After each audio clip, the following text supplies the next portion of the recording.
Welcome to Below the 49th, my perspective on my neighbor to the south, below the 49th. I'm Michael A. Charbon. Today's title, 230 covers big tech, but what is Parler? The Senate Judiciary Committee held hearings last week to question social media monopolies. They referenced Section 230, a federal law and part of the Communication Decency Act. Legislation passed in 1996 providing immunity from civil prosecution by third parties regarding website publishers. Its purpose is to protect impartial social media content message boards, allowing for a neutral facilitator of free speech to exchange and post ideas and opinions.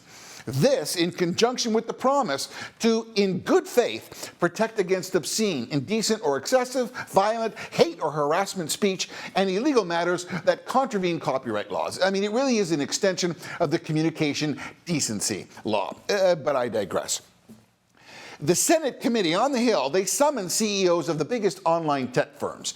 In Zoom attendance was Facebook CEO Mark Zuckerberg and Twitter CEO Jack Dorsey. Senators Mike Lee and Ted Cruz were standout members who grilled the two CEOs as to the level of censorship and power their monopolies have on the platforms they control. Regardless of your political leaning, the importance of the hearing was to question big tech's control, their control to censor and affect the free flow of political opinion and content. These senators made accusations of biased political favoritism, suggesting systemic unfair censorship. A standout example, actually, was the tweets from America's #1 circulated newspaper, the Democratic-leaning New York Times, who speculated for days on rumors about the president's tax returns with no flags and no hindrance, while Twitter immediately eliminated any post from America's third largest newspaper, Republican-leaning the New York Post, and that on the subject of the Hunter Biden laptop controversy. So Twitter CEO Jack Dorsey admitted that Twitter took down the Hunter New York Post tweets. But after reconsidering, and a huge public outcry, I might add, Dorsey admitted that Twitter made a mistake and allowed the story to appear on Twitter. After this admission, the point was made that when Twitter eventually did allow the Hunter laptop story to be reposted, advanced voting had already taken place. Other Americans commented that they had no idea of the Hunter story at all. Not surprising, since mass media suppressed the story, and the broadcast news media gave no national TV coverage, not even cable news. It was Hunter radio silence. That is, other than the evil Fox News, of course. Right. Anyways, further, other Americans commented that if they knew about the Hunter story, it could have affected how they voted. Now, before I stop hearing you screaming, whether that's a legitimate assumption or blatant speculation, it's like the groundhog seeing a shadow, or maybe not. It depends on the weather. Give it a rest. But what it does alert to is a broader and more menacing fact, and that's the power and authority of a supposed free platform to arbitrarily eliminate posts from the fourth largest circulated newspaper in America because they can. Think about this. As big tech regularly flags and imposes safeguards on what they believe is disinformation, assuming that selective comments are tools of manipulation based on the metrics that is so bad that it must be suppressed. Goodness.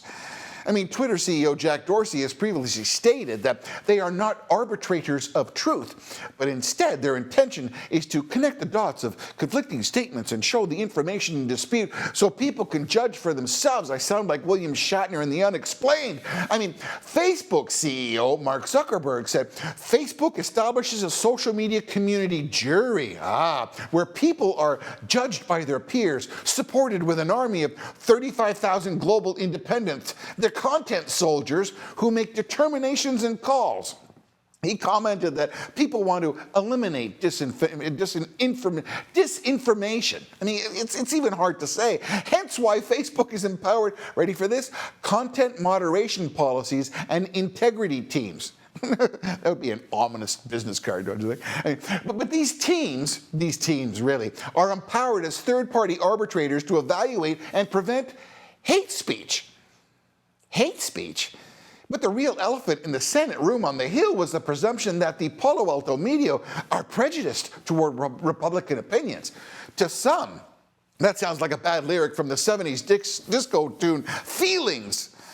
Nothing more than poor Morris Albert to be remembered by that team. Whew, it's going to stick in my head, main buzz.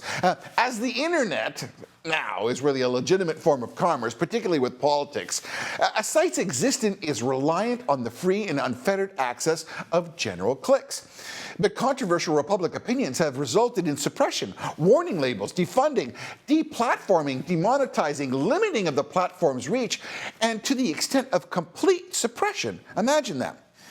In session on the Hill, Utah Senator Mike Lee cited really revealing stats about Facebook and Twitter's political alliances. Check this out. Where 92.8% of Facebook employees donated to a federal Democratic candidate. Let me see if I'm reading this right. And 99.3% of Twitter employees also donated to a federal Democratic candidate. Remember, this is a U.S. Senator in session on the Hill, on camera, quoting these stats. Really? With numbers like that, how hopeful is a Republican standing in front of the Facebook, Twitter judge and jury? Kind of like a guilty verdict is perceived before the evidence has even been presented. Do you think? So is big tech then really acting like a publisher? If they take independent platforms' commentary, use the immense power to censor and arbitrarily impose a self-determined, respective perspective on political bias and move against it, effectively eliminating the ability of the post to be promoted based on the sole discretion, it smells like a publisher, kids. Now, as an outsider, I want to read as much as I can. I want to filter the dreck out and challenge what is perceived as fact or truth. I want to make that decision for myself, not empower a platform to do it for me. I mean, if you watch a political news story on CNN and then the same topic on Fox, many times they are diametrically different in posture. But it's the same story. Neither is wrong, but as we know, they each skew their interpretation to a viewer base. So literally, to gain perspective, you got to watch at least two, news programs each night. Drives my wife crazy. So what's the alternative platform to the behemoth Twitter then? Well, it's called Parler, and it admits it leans a little right. Parler, created in 2018 by John Matz, is a Twitter-style media platform which currently has over 3 million subscribers, and it's growing exponentially as an option. The platform represents that it passionately protects the free speech of all posts.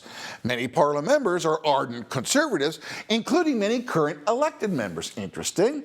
As the Twitter and Facebook and Parler move, each one of them have posts that I fundamentally disagree with. But we must, as the end client, reserve the right to decide what we wish to read and ultimately believe in. You and I have the ability to call any content pitches as balls or strikes because we are our own umpires of our game. We can delete, we can move on, and we, the market, will ultimately determine the winner.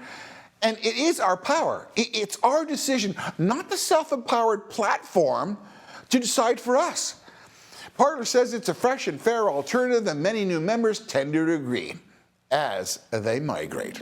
On a personal note, this Below the 49th will be an interesting test to see if Sergeant Didenko from the Content Moderation Integrity team will allow this post to be promoted. Mind you, there won't be any problem if I put it on Parler. Finally, please like and share and kindly subscribe. If you leave a comment, I try to answer everyone. I thank you for those considerations, and until next time, God bless and stay safe. I'm Michael A. Charbon for Below the 49th.